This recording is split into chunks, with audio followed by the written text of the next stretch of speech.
starting next week, and I said this to a few of you last week, I have a memory from, a long memory, I don't think I'll ever forget it, from fall 1995 when I first started graduate school, when I was taking Syriac, an ancient language, biblical language, that we said the Lord's Prayer in Syriac every single classroom in the fall of 1995. I intend, with God's will, for us to do so in this course, for us to pray the Lord's Prayer in Coptic every single week, starting next week. Why then? Because by then I believe we have enough confidence to be able to read the text together. The text for Our Father is on one of the handouts that's in the Dropbox folder, and I gave it to you last week as well. So please make sure you have all your handouts with you on every single week. These studious ladies to my left over here had already a folder, an example for the rest of the class. Oh, I didn't see. I'm sorry, maybe three of you.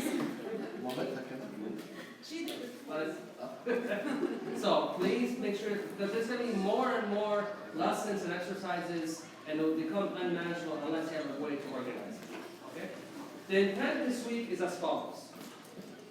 It is to reiterate some of the pronunciation rules. We're going to learn a couple of new things this week.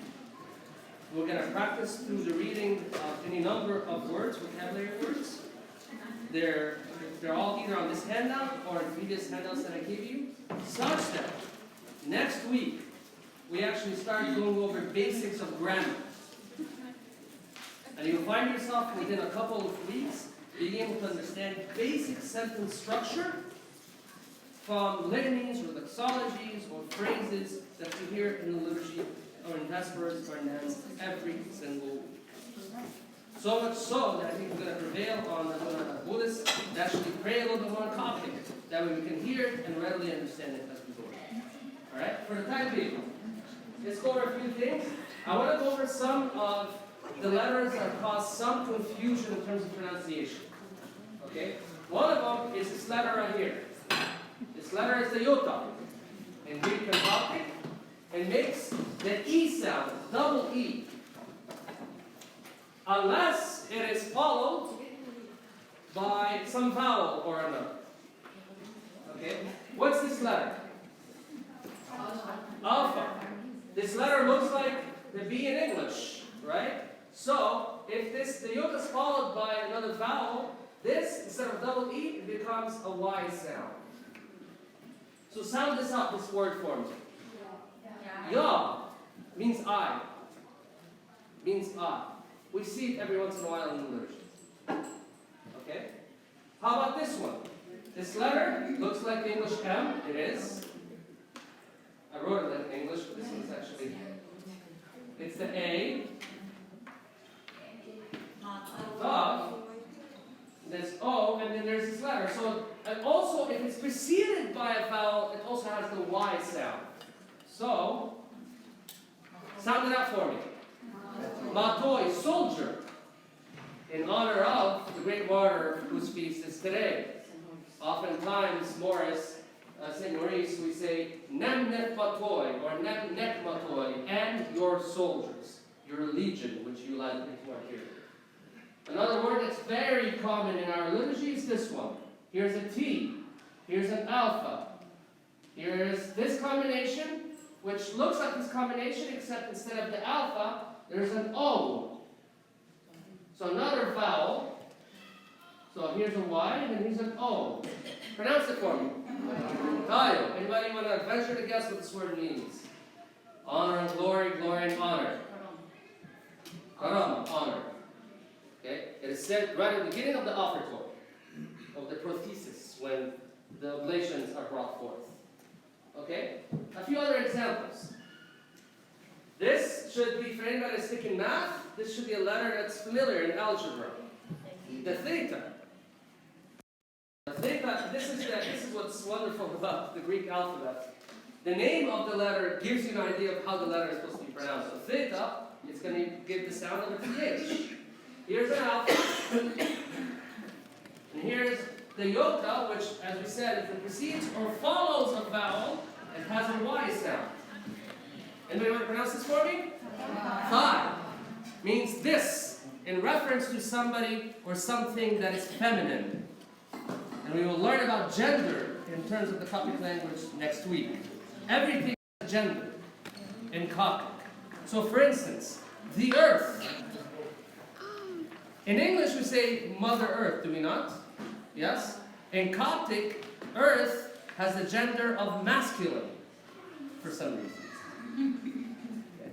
However, heaven in Coptic has the gender of feminine. It's fake. Okay? So we'll learn next week, this is something we're actually going to cover next week, that every single noun in Coptic has a gender of sorts, a defined gender. Of course, girls, women, in reference, those types of references, of course, are all feminine, likewise with men, boys, etc. But for everything else, it's either feminine or masculine, and it's reflected accordingly. Alright, speaking of, we said this one is thigh. How about this one? Does anybody recognize what this first letter is? B. B. B? B like Peter? No. Oh, this one here, not here. This one here. If I told you the letter is called Hori, what sound do you think it makes? H sound. So if this is an H, pronounce it for me. Hi. It means husband.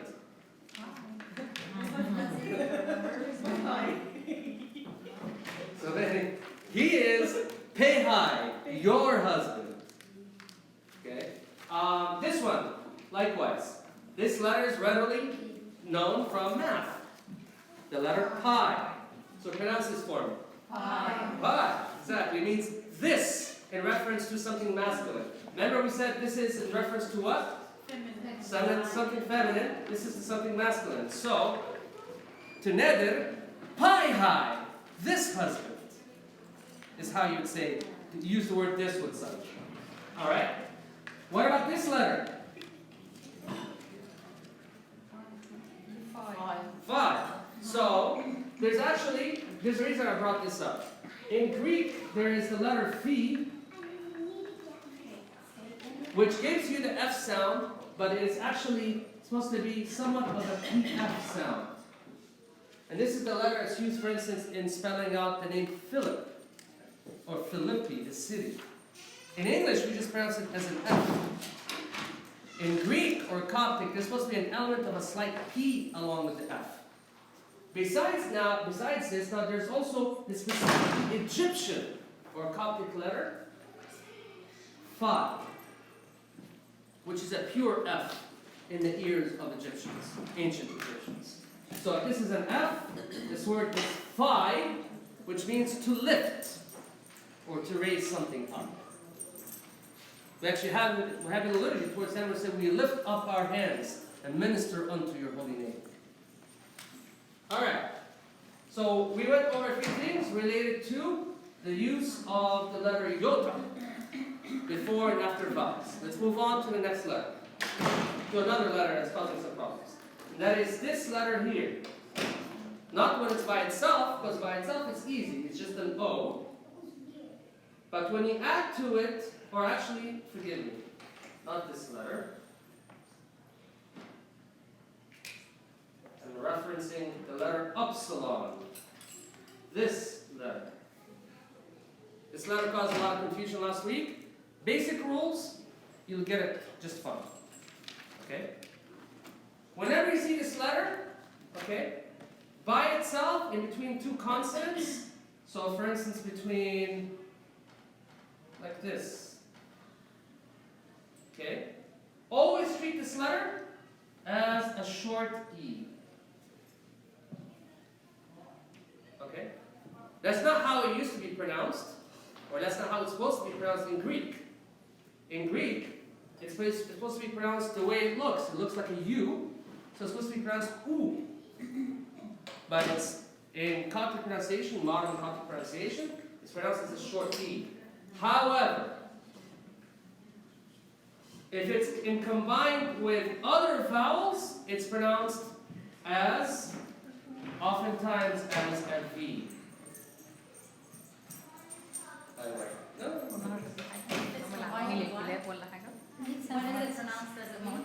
When it's combined with other vowels. Okay? For example, with exception of one. Okay? If it's combined with an O, it is always pronounced as a double O, as in moose, or loose, or noose. I shouldn't use the word use. Other words. However, when combined with, say, an alpha or an epsilon, it is now can be pronounced as a V. Okay? I won't get into what it's supposed to be pronounced as. Let's just say it's supposed to be pronounced as a V. So, for instance, this one. This is an M. This is an A. Okay? When you see this combined with an alpha, what did we say it's going to be pronounced as? A V. Pronounce this for me, this word. Mav means mother. A reference to Virgin Mary or any other mother, including Monica. Obviously, same one. Alright? Let's go over another one. Let's just pronounce this last part here. Remember, the iota is a double E. If we combine this letter with a vowel, it is a V, right? So this is a V. So this is V, right? Let's add now to it this part. M and a short E. Mevi means thought or remembrance. Okay? A word that's very common in our religion. Alright? Any questions so far? No? Okay. Let's go over a few other things.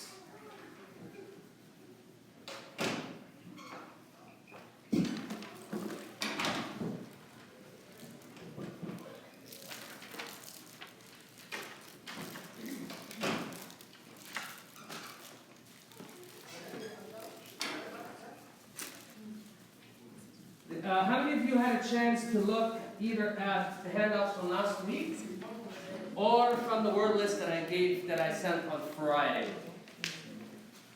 Anything? The Danians?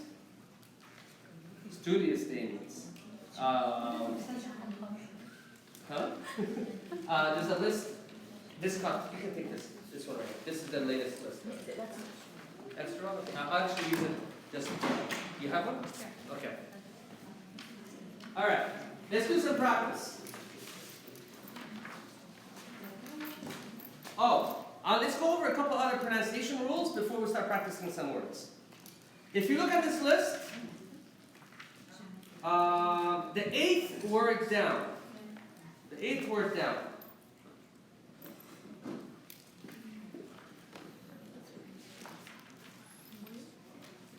If you didn't notice before, you might have been confused by how this word is pronounced. This is alpha. This is an E, this is an L, this is an O, this is an S, right? But then you come here and you see two letters that look exactly alike, and they're both supposed to be pronounced as a G. And when you look at the transliteration, the first one is an N, the second one is a G. Why so? That is a basic pronunciation rule in Greek that went into Coptic. That is, whenever you see two gammas in a row, the first one is always an N, the second one is always an G. It's just part of the language. Angelos means angel. That's where the word angel comes from. The Greek word angelos. Likewise, there's actually quite a number of words that have that rule in it, but this is why I put that rule in there. Let's go over a few other things. First of all, let me put a simple word. Can somebody tell me what this letter is pronounced as? Chima. If I told you the letter is pronounced as a chima, then makes the sound. Yeah, CH. What's this letter? O. I. Remember, if it's a iota that's preceded or followed by another vowel, it's pronounced as basically a Y. And then this letter, S. Choice means Lord. Dozens of times we see this word in the course of our services, of course. Okay? The reason I'm bringing this up, it could be any word really, is that to say the Lord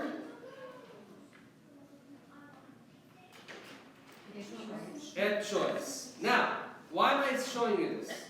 Because in Coptic, there is countless number of times where you're going to see a letter with this, let's call it diacritical mark, or it's called a lot of things, accent. The technical Coptic term means jinkum. It's called jinkum. Jin, kim. Literally means movement. And what it is it provides a bit of emphasis on this letter, and in terms of what you hear, it adds a slight E sound. What letter is this? P sound. So if you put an E and then a P plus the rest of this, what do you get? Head choice, the Lord. Not just Lord, the Lord. Okay? You will see this mark, this jinkum, across a lot of letters. For a variety of reasons, sometimes correctly so, sometimes not, especially with modern publications, there's a lot of mistakes in them. But now you know what this letter means, or what this mark means. Okay? Now, let's go over some words.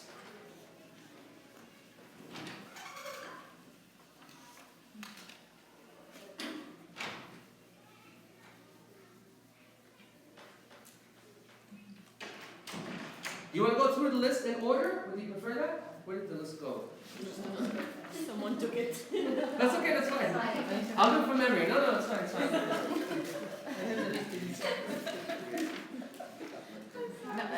Not this one. You stole it? I follow the. You don't need paper. You have it here. No, fine. Okay. Let's go towards. Let's do from the back of the list. No, that's something else. That's a problem. The back of the list. That's the end of the list. Okay. Let's go. This is the last one.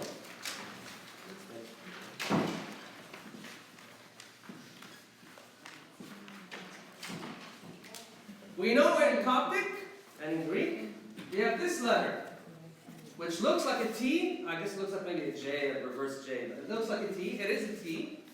But it also so happens that the last letter of the Coptic alphabet is a combination of this letter with the letter Iota, producing this funny looking letter that is a long T,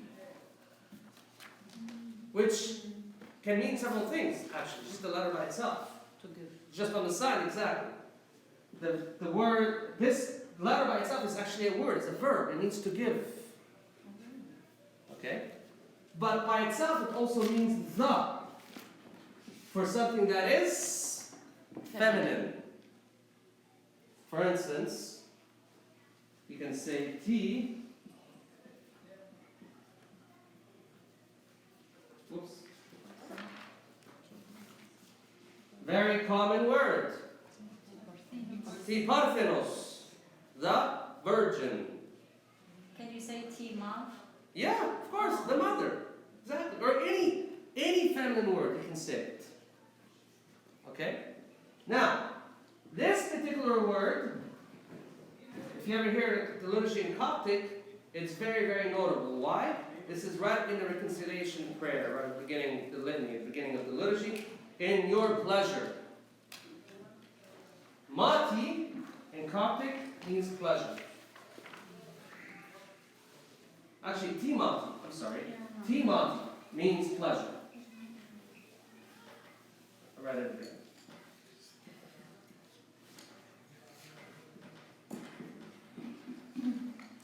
It's a funny word.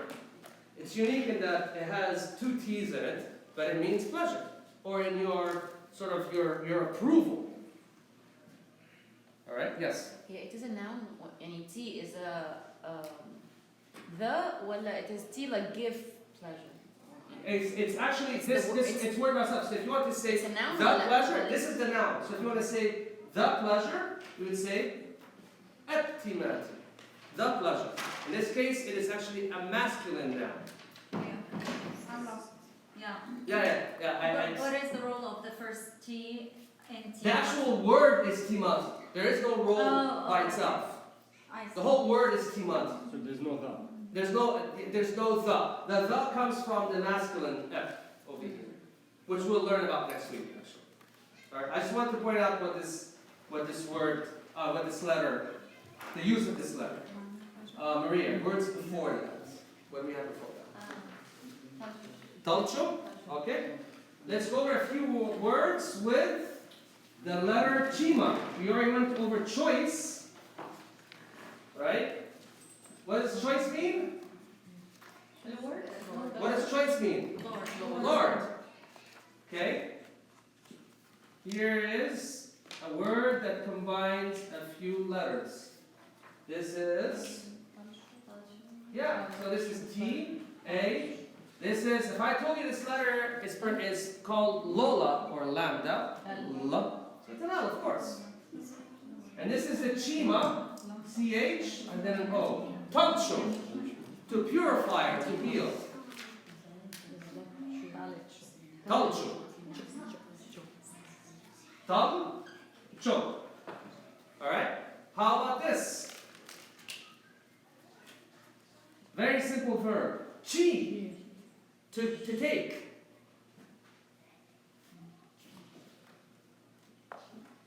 Here's a little bit of a tricky one. Yeah, so here's an S, here's an A. The letter that looks like a P in English is actually an R. It's the letter Rho. And then here's a funny looking letter that we inherited from Greek, the XC, which is a KS. Very, very few words we have in Coptic with this letter. Okay? And when you see this letter in Coptic, usually means that the word itself is actually Greek. I've said this to you before, about roughly a third, maybe a little bit less, of the entire vocabulary set for the Coptic language in any dialect is Greek. Is actually Greek. Slightly differently than what we have in English, where we have many borrowings from German, Germanic languages, from French, from Latin, from Greek, and elsewhere. Okay? In the case of Coptic, it's primarily the Egyptian words, with a nice set of Greek words that take up nearly a third of the language itself. We'll go over some historical points about the language, development and such. I was supposed to do it this week. I haven't just put together the slides, so we'll actually have it next week. We'll spend about 15 minutes on slides, just going through what the language looked like in writing back in the day. So, chi sarx, to take. What does sarx mean? Flesh. So when you say that Christ took flesh, meaning that he became incarnate, that he took on a bodily form. That's what the word is that's used in Coptic for it. Used, among other times, on the feasts of the Annunciation and in the liturgy itself. He became incarnate. Right? We hear it every week in English. Alright. I'll make it when I say it from Coptic soon. That we can actually hear it. Other words, Maria or Nadine, whoever has it. Josie. This should be straightforward. Right? If you see how when you switch the vowels, the word can mean something very different. The I after the C. So, choice. O. Choice. Here is C-H, O, S, and I. Remember, when it's by itself, the iota is a double E. Chosi. It means exalted or to exalt, to bring higher, to lift up in a metaphysical way. Question? Yes. When you say the Yoda, because I didn't really hear the rules about Yoda. Sure. So when it's by itself, it's. A double E. What do you mean by itself? Not by itself. Forgive me. I misspoke. What I mean by itself is that it doesn't have any other vowels right next to it, preceding it or after it. Okay. If that is the case, that's a very good question, and forgive me for not making this clear. If it's by itself, meaning that either ends a word, and it doesn't have a vowel before it, or it doesn't have a vowel after it, then it's always a double E. However, if it has a vowel before it and after it, then you pronounce it as a Y. Like here, there's a vowel before it. So it'd be pronounced choice. Okay? Let's go over some words. So the vowels are the O and the E and the A like the English? Yes, you can treat them as such. Yeah. So it'll be these vowels. It'll be the E, the alpha, the O, okay, even the eta. The eta in Greek, remember, in Greek or Coptic, it's pronounced as an E. Looks like an H, it's pronounced as an E. Is the epsilon considered a vowel? Yes, and the epsilon. Remember the epsilon by itself? The epsilon between consonants will be pronounced also as an E. So they're very similar in the way they're pronounced. Not the way it used to be in Greek, but this is the way it is now in Coptic. But if it is preceded or followed by a vowel, it's pronounced as a V. And the H-looking letter, it's always A, or is it E sometimes? It should always be an E in practice. You'll even hear me sing this occasionally in liturgy or any other deacon. Oftentimes it is mispronounced as a double E. It should always be as a short E. Oh. Always. Always, always. I'll give you an example.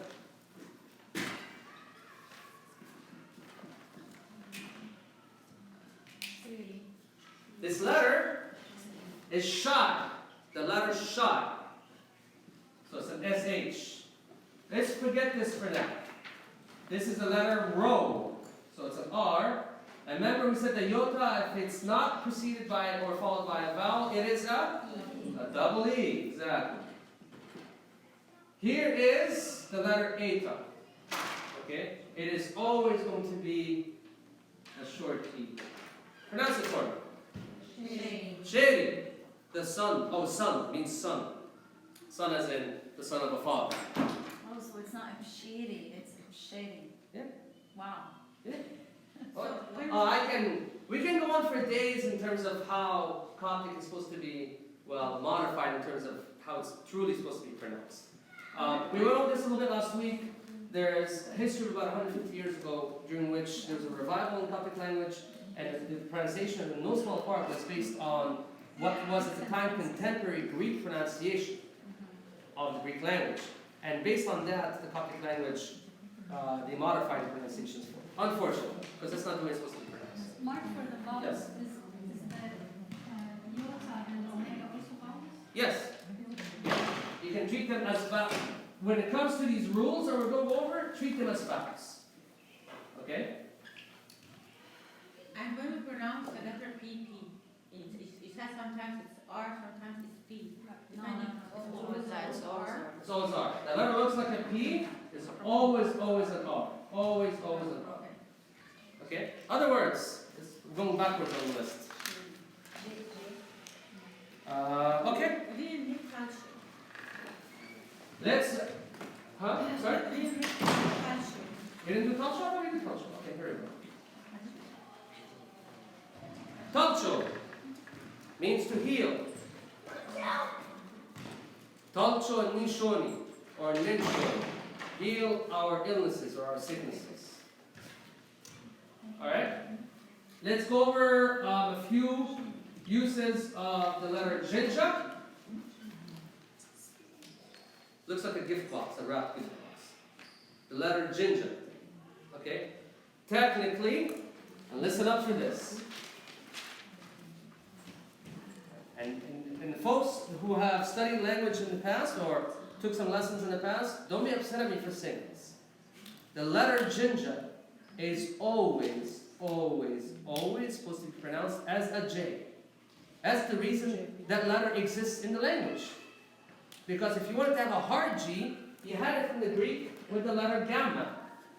That's what gamma is in the language. Gamma, it's supposed to be a hard G. Jinja is supposed to always be a soft G. As in Arabic, classical Arabic, where you never pronounce the G as a hard G, unlike Egyptians. The rest of the Middle East pronounces the G as a Jim, not Yim. Am I wrong? Am I wrong? I took classical Arabic too, so it's on the side. So, the reason I say that is oftentimes you will find words in Coptic where even one of the G's is pronounced soft and one is pronounced hard in the same word. I'll give you an example.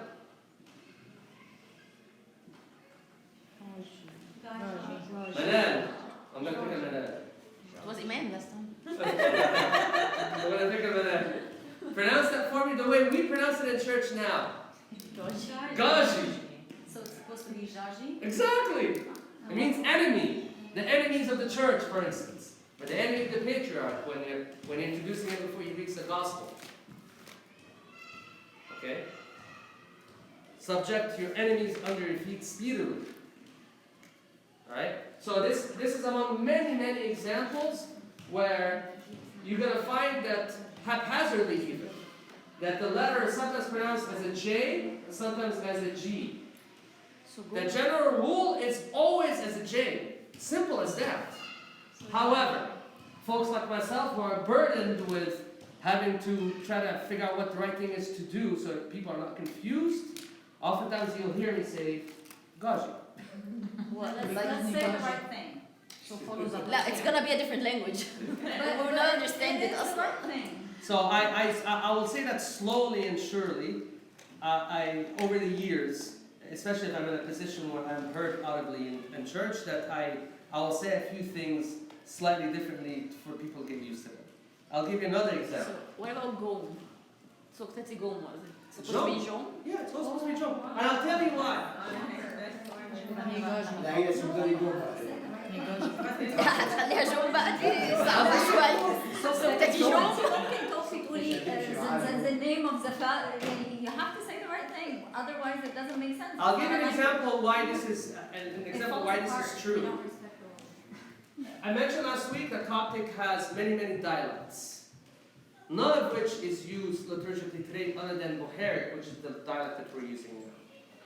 Back in the day, in the early centuries, in fact, a different dialect, Sahiric, based out of the south, was the one that was used for literary purposes, to compose texts, to write texts for church, liturgically or otherwise. And so there's some variations in the way words are from one dialect to another. We just said that in Bohairic, you have this, Jom, or Gom, which means power. In Sahiric, actually, Chom. So it gives you an idea of how slight changes in dialects can go from dialect to dialect, but it's still an indication of how the word was originally pronounced, even in Bohairic, which is Jom. Now, something like that is said 60-something times in the course actually 180-something times in the course of a week, actually maybe even a lot more, like Thok, Titi, Gom. It's going to be hard on people to ask them to change something that they've been hearing their entire lives. Yeah, even Egypt. Oh, the whole world. Yeah. The whole world. Be that as it may, it's important to teach and to know what's right and to make your choices accordingly. I'll give you an example of where this also factors in, but this is something that's maybe a little bit more palatable or acceptable amongst us as Copts. A heavenly being.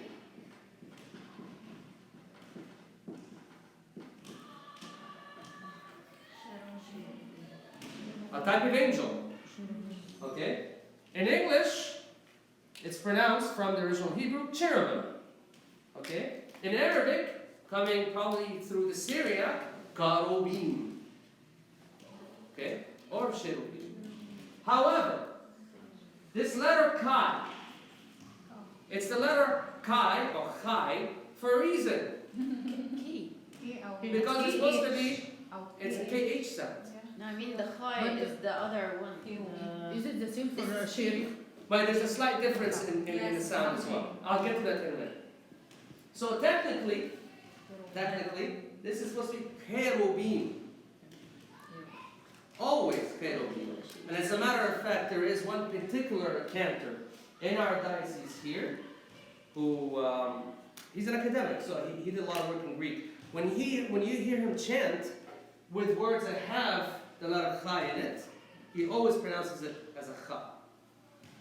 However, What's funny in the way we pronounce letters today in Coptic is this letter sometimes is pronounced as a CH, sometimes as a K, plain K, sometimes as a KH. Somewhat haphazardly, I should say. Okay? The right thing is that this letter is supposed to be pronounced always as a KH, a slightly aspirated KH. Cherubim. Christos. However, yeah, exactly. So for instance,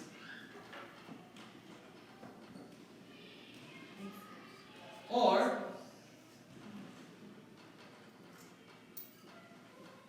sometimes people get these two confused. There is Christ, anointed. هي بالعربي the same. المسيح ممسوح. But there's a differentiation. I thought they just misspelled it, like. Yeah, me too, yeah. بس actually in Arabic it's the same. المسيح مش يعني ممسوح. Yeah. يعني anointed. Yeah. The meaning is exactly the same, but there's a differentiation in the way it's used in Coptic Greek. Okay? Does it sound the same? And in this case, the letter is pronounced as a KH Christos. Okay?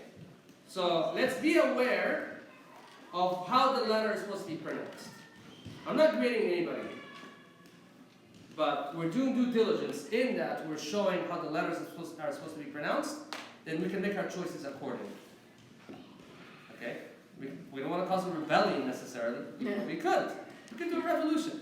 No, I don't know. You like peace? You like peace. So for instance, how do you say hello in Coptic or Greek, at least back in the day? You used to be able to say, am I going to pronounce this? Khairi. Khairi, Khairi. But is it in another language they say it's the same, right? في حد Greek, بيقولها they في still say a form of that till today. You go to Greece, you still say a form of that till today. The form that we use now, because in Greek, oftentimes you see this interchangeable between the A-I, the alpha E, and the E, is that when we say hello to saints, we want to greet saints. As we walk in the church, we say, we don't say khere, we say shere. You understand what I'm getting at? Yeah. And I made this remark last week, and I'll say it again. Robert Taft, the late Robert Taft, I believe he just passed away. He was a scholar of liturgy. Hi there. He's a scholar of liturgy. He studied Byzantine and Eastern Orthodox liturgies. He went and visited St. Macarius Monastery many years ago. And in a remark, just in passing, he attended Tasbih at the midnight vigil in the monastery as a Jesuit priest. And in one of the remarks he had, of course, he knows the Coptic language. And what he made a remark about was that, from what he can hear, that the monks, oddly enough, kept pronouncing this letter as an SH. Even though in Greek and in Coptic, he knew, and anybody who studies that language will know that it's always supposed to be pronounced as Akha. Okay? You will not hear me, in full disclosure, and it's streaming or it's recording, so I have to say this anyway. You're not going to probably hear me say Khairi a lot. In terms of chant, Coptic chant. You will hear me say Khairubi, oftentimes, if it's being said in Coptic or Greek. A few other words similar. But something that's so familiar, and people feel that they are offering their own prayers, whether it's to the saints or to St. Mary, their own praises to the saints, if it's going to distract them because there is a difference in pronunciation, I would make the choice rather not to do it, at least not yet. Until there's a wider audience whom we are teaching. With your permission, of course. Yes? The top one, is it Khairi or Khairi also? So, the way you would sound it out according to the letters is Khairi. Over time, it was pronounced as Khairi. So, that's what I was saying, that these two letters eventually elided into an E. Such that, in Greek, and we see this in Coptic as well, the word and, the way you say and in Greek, kai, eventually became K. So we say K pertul khatak sayyid tigininas in oh, we're supposed to be done. Okay, 2 more minutes and we'll be done. I want to go over one more letter, and that is the Chai. So we already went over this letter from Greek, which is a sort of a lightly aspirated Cha sound. So Heubim. There's a native Egyptian sound that's much more pronounced, much more emphasized. That is the Cha, the Chai sound. Okay? And that's always and only pronounced as a KH sound, as in. Can somebody pronounce this for me? It's not this. This will be Chai. So pronounce it like this. This and then this. Cha'e means the end. So it means end. Okay? Or, if you go to a monastery, What does it mean? you're gonna encounter these a lot. Hello, elders. Is that the same like Shuyukh. hello? Oh, sheikh. Okay, it's the equivalent of the Greek when you refer to a Greek elder monk as geron, somebody who was an older, respected monk. Or in Russia, we call them starets, a respected older monk or a saintly monk. So the W is O, the W is O. Okay, so let's go over omega. Omega, this letter, is always an O. It's always an O. It's actually sort of a long O, emphasized O. So for instance, one last word.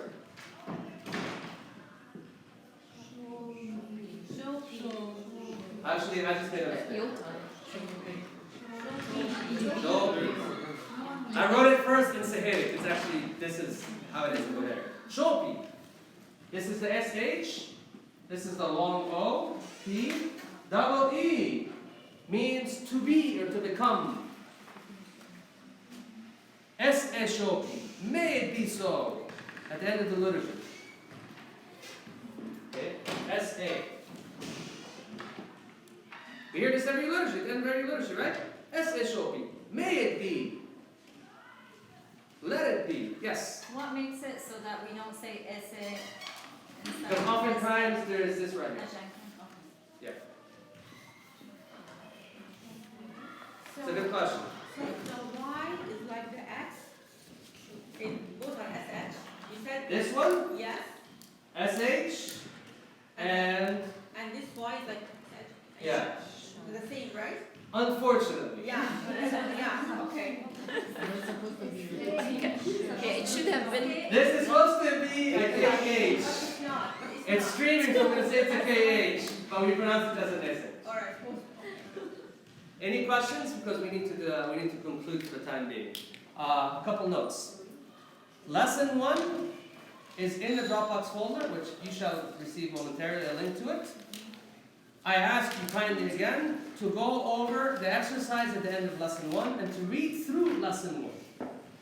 Likewise, with this word list that now you have a copy of, and for which there's also a link on the Dropbox folder, please go through this list. You have the word, you have the transliteration, you have the meaning.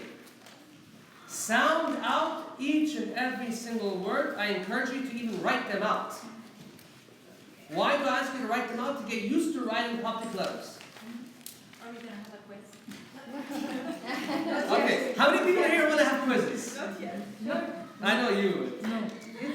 I'm inclined, in fact, to have quizzes for a reason. We're all adults here. We've all been out of school for a while.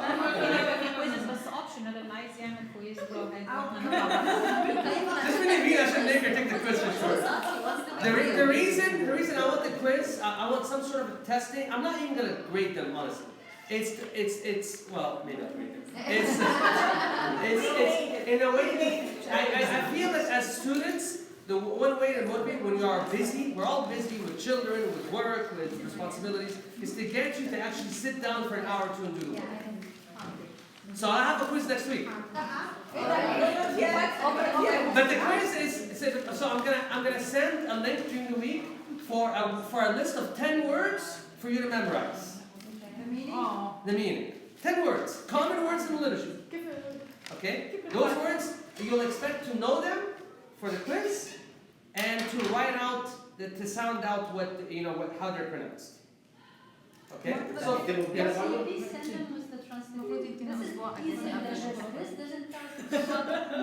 Yes. I want to know. That's fine. Sure. That's fine. Yes, Maria. I'll give you everything you need for the quiz. I'll give you the word, how it's pronounced, what it means. Yeah. Can we get the paper with us so we can open it? Copying and pasting the quiz does not count. And so next week there's a few different things we're doing. We're doing about 10 minutes on. I'm going to give you some slides, some visual, some background on the language historically. We're going to do a quiz. Then we're going to start lesson 2. Lesson 2. I gave those of you who were here last week. I gave you a paper version of it. Yeah. I'll have it in the Dropbox, so I'm going to ask you also to read through lesson 2. Read through lesson 2. This is where I'm going to start understanding some grammar. Basic grammar. This is how we build. We build in little steps, from one thing to the next with the grammar. In the course of the 10 weeks or 12 weeks, however long we want to stay together, by the end of that time, we're going to have phrases on the board that you can be able to understand as though it is English. You can trust me on this. Okay? I want to be able to say this better, like quick, fast, like you. So I want to just read it like you. Now you just attend 12 years. With the Midnight Vigil, it has it has thousands of words in it, and it takes a couple hours depending how much of it you chant melismatically. It takes some practice as well. Even if we say it really slowly, because it's a lot of vocabulary. You get to learn things like how to say sugar in Coptic, how to say snow in Coptic, things like that. So, something like this, I don't mind us, once we're done with this, for us to go and learn Midnight Vigil, even spend the time to learn to chant together. The reason I'm saying that is this. I'm doing this with the kids now. I'm actually doing this with 5th and 6th graders. I'm teaching them Coptic language first, in anticipation of them learning the Midnight Office. It's easier for them to learn it more quickly when they have a basic foundation for how to pick up words and learn and read them. Okay? Yes. Why the same word, same meaning in different words? Like to lift and apply, with to lift and all these Because just like in English, there's more than one way to say the word lift or to take away. So oli, a word that we see in Vespers and in Matins, this word here means to lift away something. Oli junt ibn al and lift away or take away your anger from us. But the word five can also mean to lift or to take away. Synonyms, just like in English. Welcome to a new language. Alright, next week. Okay, one last thing, I forgot about this. There's apps, I can send you links to apps. Remind me, can you send me a message? Remind me. One last thing. There is a proposal to have the class, I'll stop there. To have the course on Saturday nights from 8 to 9 p.m. instead of from Sundays from 10 to 11. I prefer a unanimous vote one way or another. Is there anybody in here who having the course on Sunday mornings is a burden? It's too difficult. Yes? A little bit. You have kids? Or responsibilities? Well, you have okay, is there a unanimous choice instead to have it on Saturday night? Is Saturday night better?